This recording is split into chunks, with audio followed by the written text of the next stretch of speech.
दोस्तों, आज की कहानी है भाभी आपने तो मेरी माँ के जाते ही मेरा मायका छीन लिया। तो चलो दोस्तों, आज की इस कहानी को शुरू करते हैं। माँ को गुजरे करीब 6 महीने हो गए थे। माँ के देहांत के बाद फिर जाने का ज्यादा मौका नहीं पड़ा था। जब माँ जीवित थी तब माँ की किसी न किसी बहाने बुलाती ही रहती थी। कोई बहाना ना मिलता तो कहती आज खीर बनाई है, आज तेरी पसंद के मीठे नमकीन चावल बनाए हैं, आज तो तू आएगी ही ना। तो कभी दाल बाटी का लालच देकर मुझे बुला ही लेती थी और मैं भी माँ के उस बुलावे पर एक बार में ही दौड़कर चली जाती थी। फिर जाकर हमेशा से ही मैंने उस रसोई में अपनी भाभी को बराबरी का हाथ बटाया था। उस रसोई में मेरा बहुत लगाव था। जितने हक से मेरी माँ मुझे बुलाती उतने ही हक से मैं भी यही सोच कर जाती कि अभी मेरी माँ जिंदा है और जब घर माँ का है तो घर की रसोई भी मेरी माँ की है।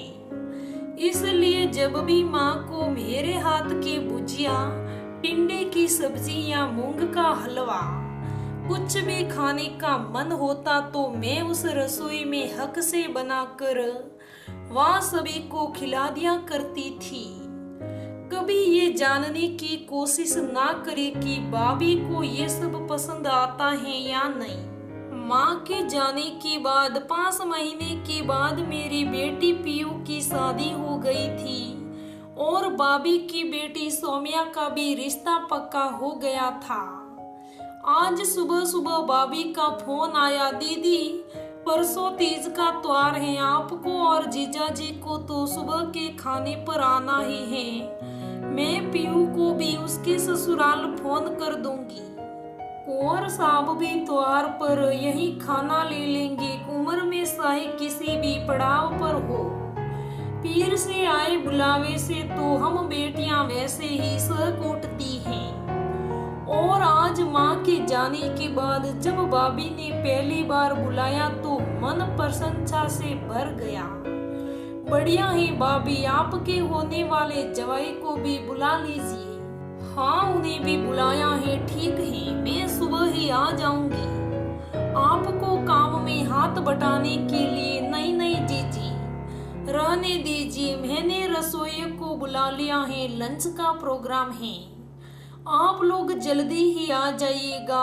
आज से पहले भाभी ने इस तरीके से बात कभी नहीं करी थी और फिर भाभी के खुद के हाथों में ही इतना हुनर था कि किसी रसोई की तो जरूरत ही नहीं थी। फिर भी वह किसी और को क्यों बुला रही है, मेरे मन में कई तरीके के प्रश्न उठने लगे। शायद खुद का होने वाला नया जवाई पहली बार आ रहा है, इसलिए उसकी खातिरदारी में कुछ अलग ही तैयारियां करना चाहती होगी। खैर, मुझे क्या मतलब। मैंने मेरी बेटी पीयू से भी बात कर ली और हम लोग समय से पहुंच गए। जैसा कि मैंने आपको बताया, मैं अक्सर ही रसोई में भाभी को बराबरी का हाथ बटा देती थी। उस दिन भी मैं हमेशा की तरह रसोई में चली गई और खाना लगाने के लिए थालियां निकालने लगी कि तभी भाभी ने रोक दिया। जीजी, थालियां रहने दीजिए, खूब बर्तन हो जाते हैं, आज पत्ते दाने में ही खाना खिला देते हैं। मैं सुनकर जरा चौंक गई। शादी के बाद मेरे जवाई को भाभी ने पहली बार तो त्योहारों पर बुलाया है। माना भाभी के पास बहुत सी डिनर सेट की बरमान तो थी नहीं, लेकिन स्टील की थालियों का तो भाभी के पास बहुत सुंदर सेट था। ज्यादा नहीं तो उसमें तो खिला देती, पर मैं क्या कहती, मैंने पत्ते दाने लगा लिए। जहां माँ इनको जब भी खाने पर बुलाती 4 सब्जियों से कम नहीं बनाती थी। साथ में कुछ नमकीन नाश्ता, मिठाई, दही, अचार और भी तरह तरह के पकवान से थाली सजा देती थी। और आज केवल 2 सब्जी, पूड़ी और साथ में 1 मिठाई देखकर मैं असंबित रह गई। शायद रसोई ने इतने ही पकवान पकवान बनाए कि हाँ करी होगी। यहाँ भी मैंने मेरे मन को समझा लिया। भाभी के नए कुंवर साहब अभी तक नहीं आए थे। मैंने भाभी से पूछा, जवाई साहब कब तक आएंगे भाभी? हम सब साथ में ही भोजन कर लेते। दीदी उन्हें तो दिन में कोई काम आ गया है, वो आज रात को आएंगे, आप लोग खाना खा लीजिए। खाना लग चुका था और केवल जरूरी मान मनवार करके हम सभी को भोजन करा दिया गया। अंत में मेरे पति और मेरे जवाई के टीका करके हम लोगों को विदा कर दिया। सालों से जो अपनेपन की महक मुझे उस घर में मिलती थी, आज वह गायब थी। मन बड़ा बेचैन हो रहा था। मैं मेरे घर आ गई। शाम को जब अपना पर्स जमाने लगी तो देखा कि मेरी तरफ से भाभी के जवाई को देने वाला लिफाफा तो उन्हें देना ही भूल गई। मैंने मेरे पति से कहा, सुनिए, मुझे मेरे पीर ले चलिए। भाभी के नए जवाई अब तक आए होंगे, उन्हें अपनी तरफ का लिफाफा देना भूल गई।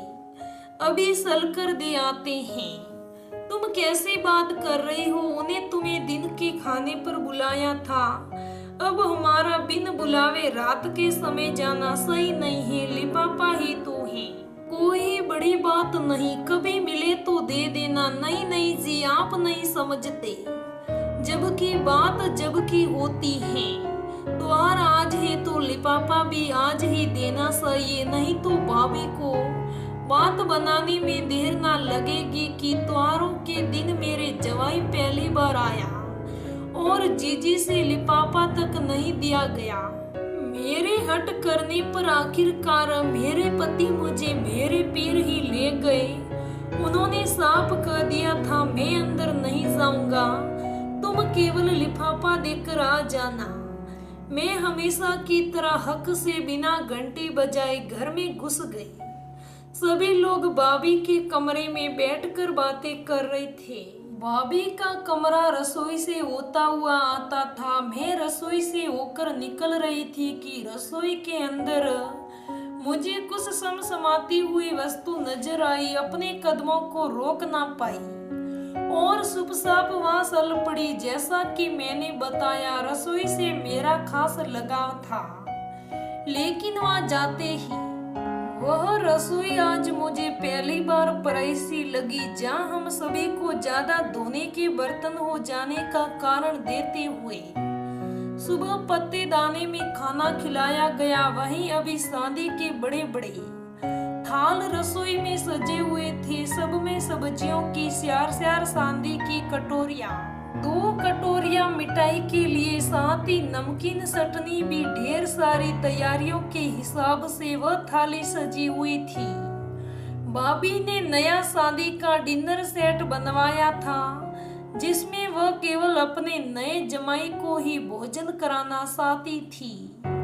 सुबह और रात की तैयारी देखकर मुझे कुछ समझ ना आया, या यूं कह लीजिए मैं सब समझ गई थी, और मैं समझना चाह ही नहीं रही थी कि मेरी भाभी मेरे साथ ऐसा भी कर सकती हैं। हम ननंद भाभी ने हमेशा इस रसोई में बराबरी की हिस्सेदारी निभाई थी, लेकिन आज उन्होंने मुझे पराया कर दिया था। अचानक हुई आट से मैंने घबराकर पीछे देखा तो भाभी खड़ी थी। मुझे वहाँ देखकर मुझसे ज्यादा वह सप पका गई। अरे जीजी, आप अभी कैसे? हकलाती जुबान से उन्होंने पूछा, बात संभालते हुए। उन्होंने फिर झूठ बोला, देखिए ना दीदी, अभी अभी शादी का डिनर सेट बनकर आया है, इसलिए सोचा जवाई साहब को इसमें ही खाना खिला दूं। इतने में ही वहाँ घर के बाकी सदस्य भी आ गए। मुझे देखकर भाभी के जवाई मुझसे बोले, बुआ जी, आप लोग दिन में ही आकर क्यों चले गए? मम्मी जी ने बताया है कि फूफा जी को रात को कुछ काम है, इसलिए आप लोग दिन में ही आ गए थे। रात में आते तो हम सब मिलकर साथ में खाना खा लेते।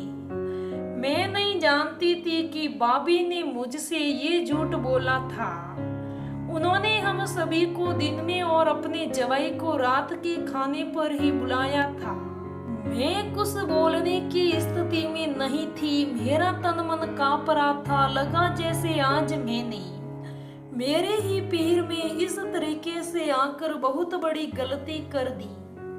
जिस काम से आई थी वह काम भाभी को बताया।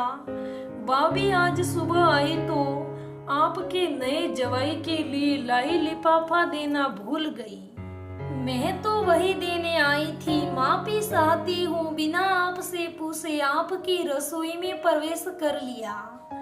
भाभी जान चुकी थी कि मुझे भी समझ आ गया है कि सुबह और शाम की तैयारी में अंतर करके उन्होंने मुझे अब उस घर में पराया कर दिया। आंखों में आंसुओं का समंदर लेकर मैं तेजी से उस घर से बाहर जाने लगी। घर के बाकी सदस्य भी सभी बातों से अनजान एक दूसरे को देखने लगे, लेकिन भाभी ने झूठ से भी मुझे रोकने की एक बार कोशिश भी नहीं करी। जिस रसोई में मैं माँ के हाथ के बने पकवानों की खुशबू महकती थी, जहाँ माँ के प्यार का रस बरसता था, हर एक कोने में माँ की मौजूदगी का एहसास होता था, वह रसोई अब भाभी की हो चुकी थी।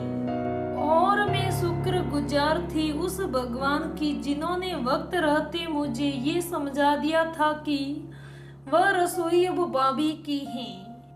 तो दोस्तों, ये बात तो सही है कि माँ के जाने के बाद मायका ही बदल जाता है। हर एक के साथ ऐसा नहीं होता, हर लोग ऐसे नहीं होते। कोई लोग कहीं भाभियां अच्छी भी होती हैं, लेकिन बहुत अच्छी होते हुए भी माँ वाला एहसास नहीं दिला सकती।